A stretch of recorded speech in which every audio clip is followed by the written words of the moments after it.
Hamımız bilirik bir ölkə ki, neçə eldən, neçə qovumdan təşkil tapılıbdır. Birinci və ya mühüm, ya önəmli məsələ ittihad bu əqvamdır. Bu ittihad nə cür yarana? İranda bəzi giriş səyyahlar dedilər ki, dil ilə bu ittihad yaradacaq. Dil nə mənə farsi dil. İştibahları harda idi? Durda bir dənə ayrı qovum, bir dənə əqəlliyyət bir qovumun dilin intikhab elədi, dilin seçdi ittihad yaratmaq. Bəlkə bu düz işlər.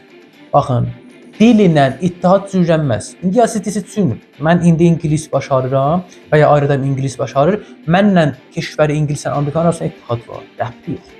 Sən ya belə kolu dünyada ingilis danışa, yenə bunların arasında ittihad olmaz.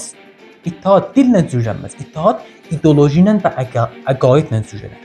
İndi İranın elinin əqaidi nöqteyi müştərəki nöqteyi sekli haradır? İslam dinidir. Din İslamdır. Yəni məni bir dənə kütlə, ərəblə, farsla, bəlutla və ilaxir bunlarla bir-birinə vəsl edən İslamdır. Dindir, dildər. Mən kütlə dil babətində iştirakım yoxdur.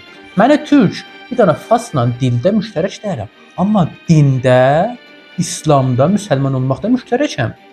Pəs rəsmi dil də gərək ərəbi olaydı. Ərəbi ki, İslamın dilidir.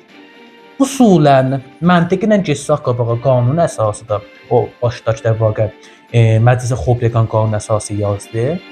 Onda gərək rəsmi dil ərəbi olaydı. Yox farsi ki, İran şəhərlərin nüfuzu ilə ərəbi dil olmadı, farsi dil oldu. Bilirik ki, eləyə bilərik qanun əsası bazinəgəri olsun. Bu cür işlər görə bilirik. Amma xop bunların üzərində bir prosesləri vardı, buraçılıqda dəyəri, çətindir qanun. Bəzi keşvərlərdə qanun əsası dəyişilmək, min cümlə Cümhuriyyət İslami İranda.